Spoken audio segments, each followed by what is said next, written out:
Hi friends, ఈరోజు ఈ వీడియోలో ఏపీ రాష్ట్ర వ్యాప్తంగా ఉన్నటువంటి రైతులకు అదిరిపోయే శుభవార్త రావడం జరిగింది. కేంద్ర ప్రభుత్వం పీఎం కిసాన్ 22వ విడత 2,000 రూపాయలను సంక్రాంతి కానుకగా విడుదల చేయబోతుంది.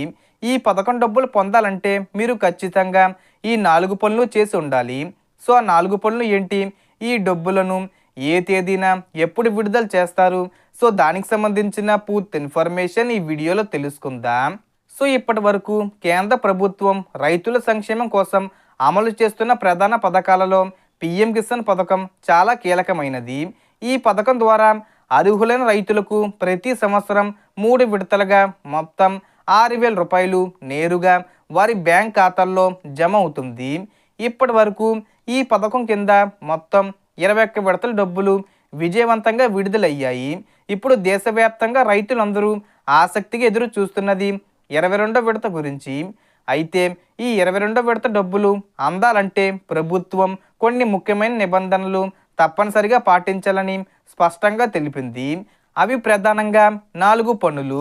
మొదటిది ఈకేబీసీ, రెండోది ఎన్పిసిఏ లింకు, మూడోది భూమి ధృవీకరణ అంటే ల్యాండ్ వెరిఫికేషను, నాలుగోది ఆధార్ అప్డేటు. వీటిని సరిగా పూర్తి చేయకపోతే మీ పేరు లబ్ధిదారుల జాబితాలో ఉన్నా కూడా డబ్బులు మీ ఖాతాలోకి రావు. ఇప్పుడు ఒక్కొక్కటిగా స్పష్టంగా అర్థమయ్యేలా చూద్దాం. ముందుగా ఈకేబీసీ గురించి మాట్లాడితే ప్రతి రైతు తన ఆధార్ నెంబర్ ద్వారా పీఎం కిసాన్ అధికారిక వెబ్సైట్లో ఓటీపీ ఆధారిత ఈకేబీసీ లేదా సమీప సిఎస్సి సెంటర్లో బయోమెట్రిక్ ద్వారా ఈకేబీసీ పూర్తి చేయాలి.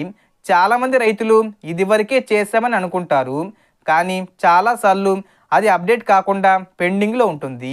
కాబట్టి ఒకసారి స్టేటస్ తప్పకుండా చెక్ చేసుకోవాలి. రెండవ ముఖ్యమైన అంశం ఎన్పిసిఏ లింకు. అంటే మీ బ్యాంక్ ఖాతా ఆధార్తో లింకే ఉండడమే కాకుండా ఎన్పిసిఏ మ్యాపింగ్ కూడా యాక్టివ్గా ఉండాలి. చాలామందికి బ్యాంక్ ఖాతా ఆధార్తో లింకే ఉంటుంది, కానీ ఎన్పిసిఏ మ్యాపింగు లేకపోవడం వల్ల డబ్బులు ఫెయిల్ అవుతాయి. కాబట్టి మీ బ్యాంకు బ్రాంచ్కు వెళ్ళి లేదా సిఎస్సి సెంటర్లో ఎన్పిసిఏ స్టేటస్ చెక్ చేసుకోవడం చాలా అవసరం. మూడవది భూమి ధృవీకరణ. అంటే మీ పేరు మీద ఉన్న వ్యవసాయ భూమి వివరాలు రెవెన్యూ రికార్డుల్లో సరిగ్గా ఉండాలి. ఒకవేళ భూమి అమ్మకం జరిగి ఉంటే, వారసత్వ మార్పులు జరిగి ఉంటే లేదా పాస్బుక్లో పేరు వేరుగా ఉంటే వెంటనే సరి చెయ్యాలి.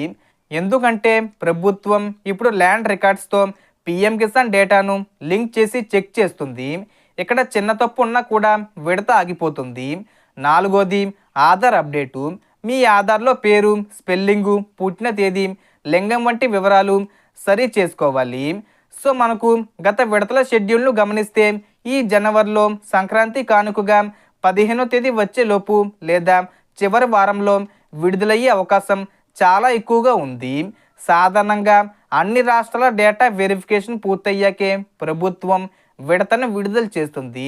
కాబట్టి ఈ 4 పనులు పూర్తి చేసిన రైతులకు ఎలాంటి సమస్య లేకుండా డబ్బులు నేరుగా వారి ఖాతాల్లో జమ అవుతాయి.